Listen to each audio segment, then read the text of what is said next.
Assalamualaikum warahmatullahi wabarakatuh. Mitra kebajikan yang berbahagia, perkenalkan nama saya Emi Sudarwati, pencerita relief Candi Borobudur dari Sekolah Budaya Mitra Maya, kerjasama dengan TBN Kinanti. Mitra kebajikan yang berbahagia, kita semua pasti pernah mendengar Candi Borobudur memiliki relief yang terpahat indah di dinding-dindingnya. Relief ini memiliki kisah-kisah menarik yang bisa kita teladani. Kali ini saya berkesempatan untuk menceritakan kisah yang terpahat di panel cetaka. Tepatnya di panel 86 sampai 89 dengan judul Mahakapi Jataka. Kisah ini bercerita tentang belas kasih sekalipun kepada musuh. Mahakapi Jataka, seekor kera yang agung. Mau tahu cerita lengkapnya seperti apa?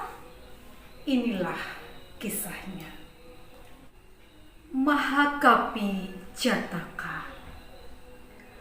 Bodhisatwa terlahir sebagai seekor kera yang bijak, bajik, dan welas asih.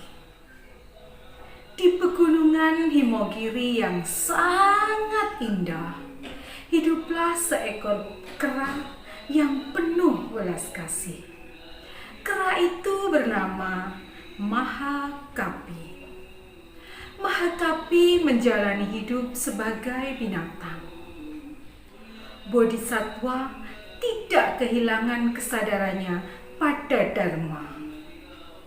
Ia baik, sabar, penuh cinta kasih, suka menolong, dan sikapnya sangat baik terhadap sesama.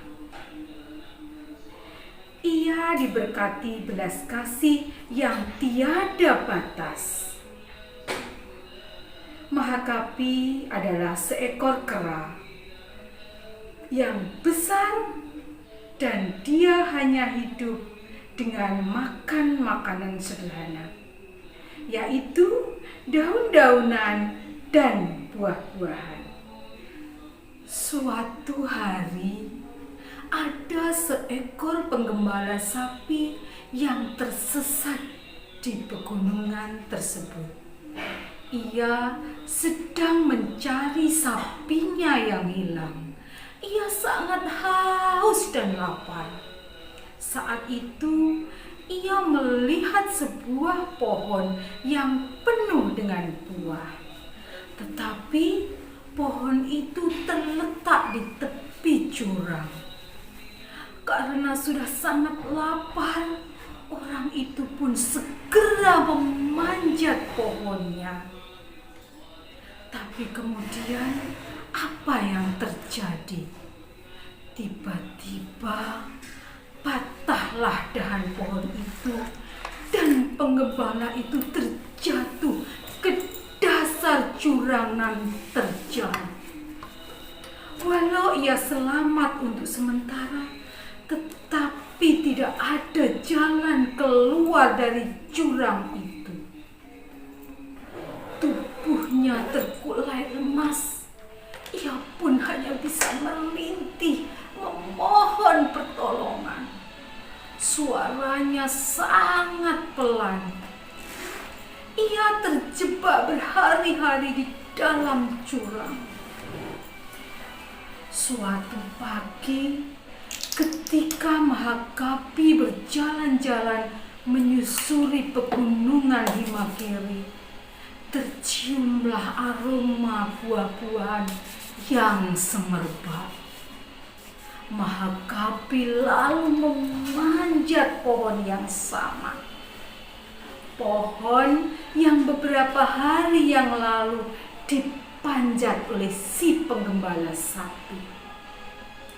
Sesampainya di atas pohon, dia terkejut saat melihat ke bawah.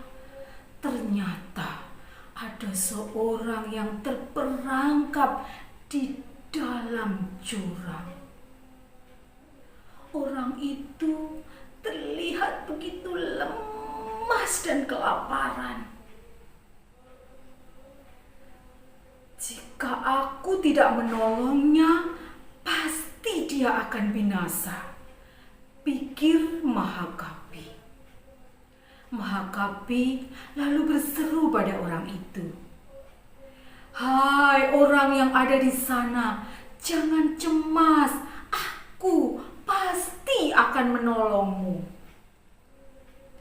Mahakapi lalu menjatuhkan banyak buah-buahan ke dasar jurang. Mendengar suara itu, timbullah harapan bagi si penggembala. Dia mengarahkan pandangan matanya kepada Mahakapi. Dia membungkuk dengan tangan beranjali dan berseru, Saya hanyalah seorang manusia, oh dewa aku. Saya tersesat di hutan ini, berusaha mengambil buah dari pohon itu. Namun, yang saya dapatkan bencana. Saya terjatuh ke tempat yang mengerikan ini, yang jauh dari teman dan keluarga. Jadi saya mohon padamu, selamatkanlah saya. Mahakapi lalu pergi untuk melakukan laku gladi. Laku gladi artinya berlatih. Ia mencari lereng yang mirip dengan tempat tersebut, lalu mengikatkan batu yang kira-kira beratnya sama dengan orang itu ke atas punggungnya.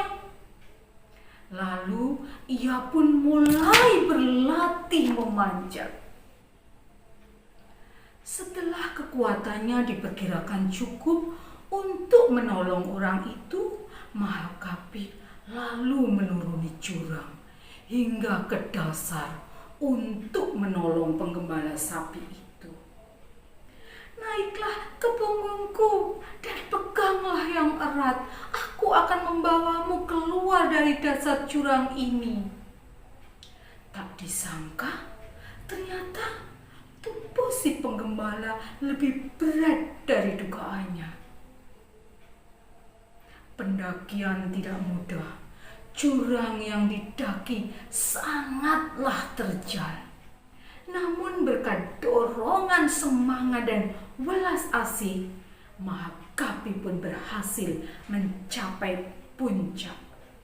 Hati mereka berdua sangat gembira, dipenuhi sukacita.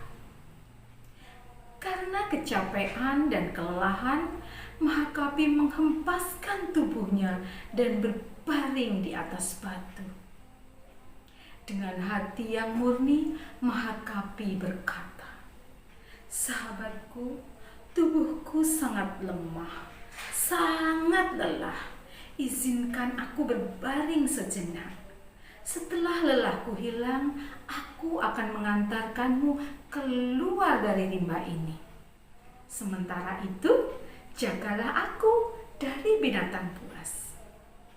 Penuh rasa terima kasih, lelaki itu berkata, "Kera agung, tidurlah selama yang kamu perlukan.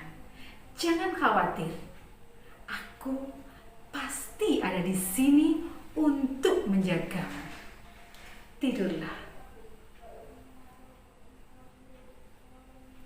Tetapi saat Mahakapi terlelap, pikiran jahatnya tiba-tiba muncul dari dalam diri si penggembala itu.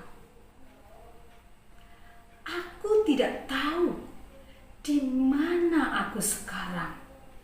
Aku juga tidak tahu sampai kapan bisa keluar dari hutan ini dengan selamat. Tubuhku sangat lemah. Jika aku bisa memakan daging kera ini, aku pasti akan punya tenaga untuk bisa menyelamatkan diri. Dalam keadaan darurat, hukum rimba tidak kenal budi, pikir si penggembala itu. Maafkan aku, Kera Agung, bisiknya. Ia sebenarnya tahu betapa perkasanya Mahakapi. Kesempatan untuk membunuhnya adalah saat ini, saat Mahakapi terlelap. Ia pun kemudian mengambil batu yang besar, lalu berusaha menjatuhkan batu itu tepat di kepala Mahakapi. Tapi karena tangannya gemetar, maka batu itu meleset dan hanya menggores tubuhnya. Darah pun mengucur. Mahakapi melompat. Ia tersadar bahwa orang yang ia tolong kini berbalik menyerangnya. Lalu, apakah Mahakapi marah? Mahakapi sama sekali tidak marah. Ia meneteskan air mata. Hatinya sangat sedih. Karena apa? Orang yang telah ditolongnya itu justru akan membunuh kebahagiaannya sendiri. Sungguh buruk kedunguan batinmu yang mampu mengelabui dirimu sendiri untuk mencelakai. Buat apa kamu berbuat begitu? Luka di kepalaku ini pasti akan sembuh. Namun aku tak berdaya menolongmu karena kejahatan yang telah engkau lakukan. Mahakapi lalu memandu orang itu keluar dari hutan dengan penuh iba dan waspada, serta mendoakan atas keselamatan orang tersebut. Dari sini sudah dekat dengan pemukiman manusia. Semoga engkau selamat dan bahagia, sahabat, kata Mahakapi. Suatu hari, dia ditemukan oleh raja yang sedang berburu. Melihat manusia yang berwujud sangat seram, pakaiannya telah berubah menjadi lusuh dan compang-camping. Raja berkata kepadanya dengan suara gemetar, "Siapa engkau? Kenapa tubuhmu rusuh oleh lepra? Kulitmu penuh dengan luka, sangat pucat, kurus, dan nampak sebagai makhluk yang paling menderita yang pernah kulihat. Apakah engkau Preta, Yaksa, atau Asura? Makhluk apa sehingga mengalami keadaan seperti itu?" Orang itu lalu membungkuk, "Saya bukan hantu, Baginda. Saya manusia." "Lalu, kenapa seperti itu?" tanya sang raja. "Ini karena kesalahanku sendiri. Penderitaanku sekarang sesungguhnya akibat dari perbuatan yang kutanam sendiri, yaitu mengkhianati sahabat. Padahal sahabatku itu diliputi kebajikan dan kasih sayang. Dia terpercaya, gembira, dan terlahir dari surga." Demikian cerita Mahakapi dari saya. Semoga menjadi inspirasi bagi kita semua agar terus berpegang teguh pada kebajikan untuk mencapai kebahagiaan. Terima kasih. Wassalamualaikum warahmatullahi wabarakatuh.